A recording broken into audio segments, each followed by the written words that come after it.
अस्सलाम वालेकुम viewers, I am Hina Mahjabeen. I hope you all will be fine. हम study कर रहे हैं MGT 201 फाइनेंशियल मैनेजमेंट का कोर्स, जिसका module number 11 capital structure and topic number है 208 net operating income approach part number 1, that is the theory of capital structure. और हमने theory start की थी और फर्स्ट थेरी हमने पढ़ी थी ट्रेडिशनल थेरी और रेलेवेंस थेरी, और आज हम स्टडी स्टार्ट करें हैं नेट ऑपरेटिंग इनकम अप्रोच, जो कि सेकंड अप्रोच है या थेरी है of capital structure. But today's lecture start करने से पहले अगर आप मेरे चैनल पर न्यू हैं दैन प्लीज़ मेरे चैनल को सब्सक्राइब कर दें, बेल आइकन को क्लिक करना मत भूलिएगा, ताकि upcoming lectures, different assignments, quizzes और पेपर्स के नोटिफिकेशंस आप तक पहुंच जाएं। लाइक भी कीजिएगा, शेयर भी कीजिएगा। ओके जी, let's start from today's lecture that is about net operating income approach NOI।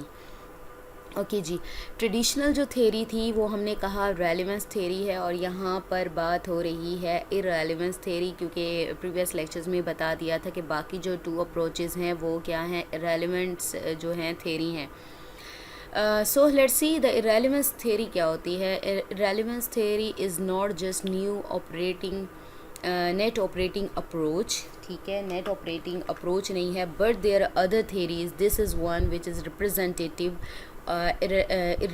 इररेलेवेंस theory of capital structure. और भी बहुत सारी थेरीज़ हैं, जिसमें से एक ये भी है, and we will discuss the other popular argument which is called the M&M argument in other lectures. M&M argument के बारे में भी मैंने आपको बताया था, जिसको नेक्स्ट लेक्चर में पढ़ेंगे। ये भी हमारी जो है इररेलेवेंस थेरी में ही आती है, क्योंकि मैंने कहा बाकी जो टू थेरीज़ थी, फर्स्ट हमारी जो ट्रेडिशनल थेरी थी, जो कि ट्रेडिशनल थेरी, इसे हम इररेलेवेंस थेरी भी कहते हैं, और जो इररेलेवेंस थेरीज़ है वो टू थेरीज़ हैं, नेट ऑपरेटिंग इनकम अप्रोच और M&M आर्गूमेंट जो है, इन दोनों को हम इररेलेवेंस थेरी कहते हैं। रीज़न भी दिखाऊंगी। So let's see, the irrelevance theory is strictly the opposite of traditional theory. For example, the traditional theory states that the capital structure has a direct impact on the value of firm. यानी traditional theory क्योंकि relevance है, यानी जो इसमें ये बताया जाए, जो कैपिटल स्ट्रक्चर है वो रेलिवेंट होता है। रेलिवेंट कैसे होता है कि वो जो हमारी फर्म है उसकी वैल्यू को इम्पैक्ट करता है। यानी अगर आप कैपिटल स्ट्रक्चर चेंज करते हो तो आपकी जो फर्म है उसकी वैल्यू भी चेंज होती है, ठीक है। So net operating income approach states that no, capital structure is not affecting the value of firm और capital structure has no impact on the value of firm। यानी जब हमने ट्रेडिशनल थेरी की बात की, हमने कहा ये रेलिवेंस थेरी है या रेलिवेंट है, क्योंकि इसमें जो कैपिटल स्ट्रक्चर है वो रेलिवेंट होता है, क्योंकि वो फर्म की वैल्यू को अफेक्ट कर रहा होता है, इम्पैक्ट कर रहा होता है कि कैपिटल स्ट्रक्चर चेंज करने से फर्म की वैल्यू चेंज होती है। जबकि इररेलेवेंस थेरी या फिर आप कह सकते हो नेट ऑपरेटिंग इनकम अप्रोच कहती है कि कैपिटल स्ट्रक्चर फर्म की वैल्यू को अफेक्ट नहीं करता या उसका कोई इम्पैक्ट नहीं होता फर्म की वैल्यू पर। ये बेसिक डिफरेंस आ गया दोनों में, रेलिवेंस एंड इररेलेवेंस में। इररेलेवेंस में कोई इम्पैक्ट नहीं होता, रेलिवेंस में यानी कैपिटल स्ट्रक्चर इम्पैक्ट करता है। That means that the overall cost of capital does not change with the change in the capital structure। यानी उसका ओवरऑल कॉस्ट कह दो या वैल्यू जो है बिजनेस की या फर्म की या कंपनी की, वो चेंज नहीं होती अगर हम कैपिटल स्ट्रक्चर उस कंपनी, फर्म या फिर बिजनेस का चेंज कर दें। Meaning that basically the traditional theory states there are two things, and these are, or cost of capital is less in the start by changing the capital structure. यानी traditional theory में क्या होता है कि capital structure जो है change करने से आपका जो कॉस्ट है वो पहले कम होती है, then starts to increase later and reached at a point where cost of capital becomes minimum, and that point is called the optimal capital structure. यानी स्टार्ट में कम होती है, फिर ज़्यादा होती एक ऐसे पॉइंट पर पहुँच जाती है कि जिसे हम ऑप्टिमल कैपिटल स्ट्रक्चर कहते हैं। और यहाँ पर हमारी जो कैपिटल की कॉस्ट है वो मिनिमम होती है, और हमने पढ़ा था आई थिंक प्रॉफिट मैक्सिमम होता है, यानी उसकी प्रॉफिट मैक्सिमम होता है और कॉस्ट मिनिमम हो जाती है। उस पॉइंट को हम कहते हैं ऑप्टिमल कैपिटल स्ट्रक्चर। इसके बारे में प्रीवियस लेक्चर्स में मैंने ऑलरेडी आपको ऑप्टिमल कैपिटल स्ट्रक्चर का बताया है। But net operating income theory state that when we increase the financial leverage के बारे में भी बताया था कि परसेंटेज ऑफ डेट जो है उसे लेवरेज कहते हैं, और डेट और लेवरेज का रिलेशनशिप भी बताया था। Then there is no change in overall cost of capital with this increase.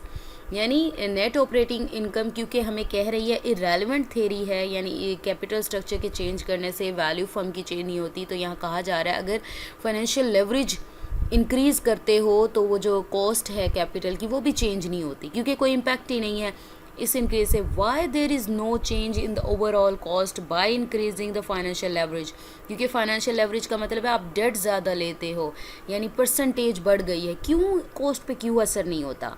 The answer is that whenever a firm increases leverage and change its capital structure, the investors और the shareholders knowing the impact of the change in the capital structure, they change or increase the required rate of return, and they exactly increase their required rate of return to the extent the overall weighted average cost of capital remains the same.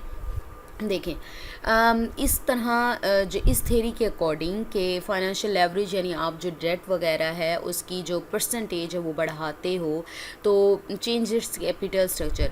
जब अब क्यों investor इस वजह से होता है ये, क्योंकि जो शेयर होल्डर्स हैं उन्हें पहले से ही पता होता है कि कैपिटल स्ट्रक्चर पर क्या चेंज आ सकता है, तो उसी चीज़ को मद्देनज़र रखते हुए अपने माइंड में रखते हुए वो जो उनका रिक्वायर्ड रेट ऑफ रिटर्न है, यानी अपने दिमाग में रिस्क वगैरह हर चीज़ फैक्टर्स को कंसीडर करते हुए अपना रिक्वायर्ड रेट ऑफ रिटर्न भी इंक्रीज़ करते हैं कि यहाँ पर इंक्रीज़ होने से कि हमें कोई नुकसान ना हो जाए। ठीक है, तो वो रिक्वायर्ड रेट ऑफ रिटर्न बढ़ा लेते हैं और उसको इस हद तक बढ़ाते हैं कि उनकी जो ओवरऑल वेटेड एवरेज कॉस्ट है वो सेम रहती है, यानी उनको कोई फ़र्क नहीं पड़ता अगर कोई चेंज ना भी आए।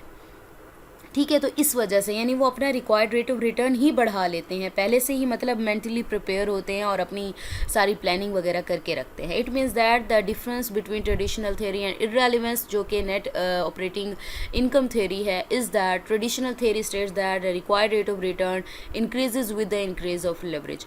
यानी ट्रेडिशनल थ्योरी कहती है कि जैसे जैसे जो लेवरेज है फाइनेंशियल लेवरेज है वो इंक्रीज़ होगा तब तब शेयर होल्डर्स या स्टॉक जो होल्डर्स हैं वो अपना रिक्वायर्ड रेट ऑफ रिटर्न बढ़ाते हैं, उसके साथ बढ़ता है।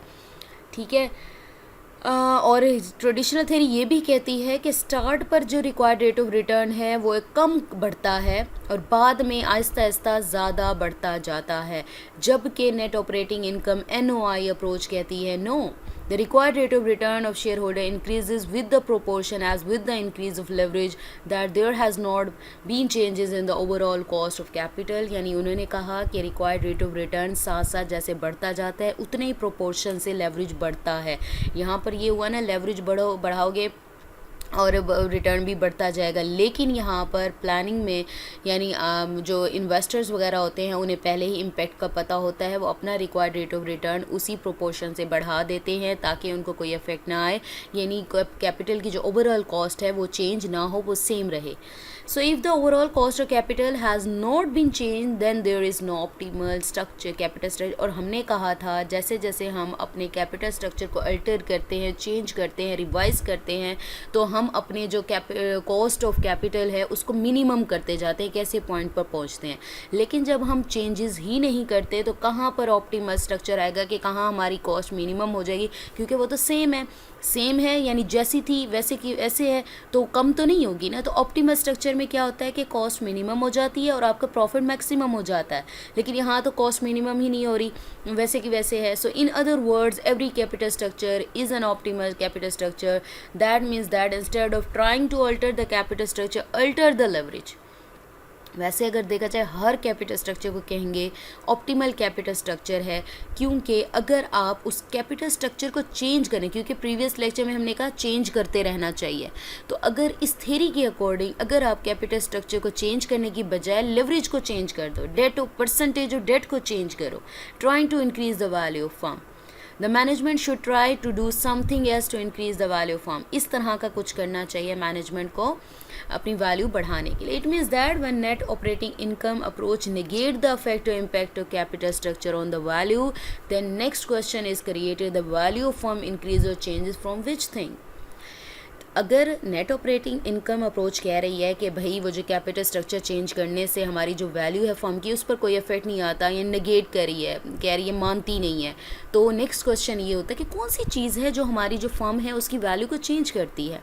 And the argument is simply that it is the income which increases the value of a firm. So if the firm wants to increase its value it has to increase its earnings और profits. यानी हमारी income, हम अपनी income बढ़ाएं। अगर हम जो है अपने फर्म की वैल्यू बढ़ाना चाहते हैं, यानी प्रॉफिट्स अर्न करें, अर्निंग्स वे ज़्यादा होंगी, प्रॉफिट्स ज़्यादा अर्निंग होगी।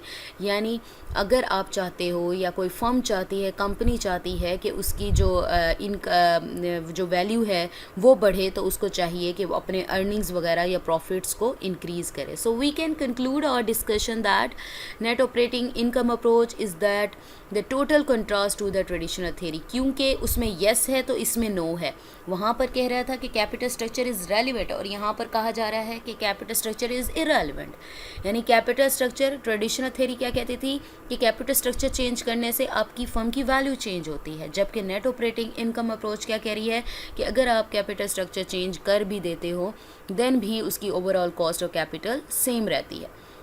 And this approach states that there does not exist any optimal capital structure, meaning that shareholders, proportionally according to the leverage, continue to adjust their required rate of return, and every level of leverage and every level of capital structure over cost of capital remains same, and there does not happens any change in the value of firm. यही बात जो मैंने अभी बताई, यानी यहाँ पर क्या होता है, कोई ऑप्टिमल कैपिटल स्ट्रक्चर एग्जिस्ट नहीं करता, क्योंकि जो कैपिटल स्ट्रक्चर है वो चेंज नहीं होता। यानी कैपिटल स्ट्रक्चर, जो शेयर होल्डर्स हैं वो लेवरेज को देखते हुए अपना जो रिक्वायर्ड रेट ऑफ रिटर्न है वो एडजस्ट करते रहते हैं, और इस तरह से उनको कोई लॉस नहीं होता, ये रिस्क वगैरह हर चीज़ देखकर। तो इसी वजह से जो कैपिटल स्ट्रक्चर की ओवरऑल कॉस्ट है कैपिटल की वो सेम रहती है, और कोई चेंज जो फर्म है उसकी वैल्यू में नहीं आता। और there may change happens that net operating income approach states that it is the earning or increase the value that if we need to increase the earnings of the business। अगर देखें यहाँ पर बात हुई कोई चेंज नहीं आता, firm की वैल्यू सेम रहती है, बिकॉज कोई ऑप्टिमल जो कैपिटल स्ट्रक्चर है एग्जिस्ट नहीं करता, क्योंकि लेवरेज प्रोपोर्शनली, यानी जितना आप रेट लेवरेज होगा उतना ही required rate of return adjust होगा। तो अगर सपोज करो कोई चेंज आता भी है, लाना भी चाहते हो, तो वो चेंज तब आएगा जब आप अपने बिजनेस या फर्म की अर्निंग्स बढ़ाते हो, इनकम्स इंक्रीज करके आप इसमें चेंज, फर्म की वैल्यू में चेंज ला सकते हो according to net operating income approach which is irrelevance approach, जिसमें कैपिटल इररेलेवेंट है। So we have completed our today's lecture here. मुझे अपनी दुआ में याद रखिएगा, अपना ख्याल रखिएगा। टेक केयर, अल्लाह हाफिज़।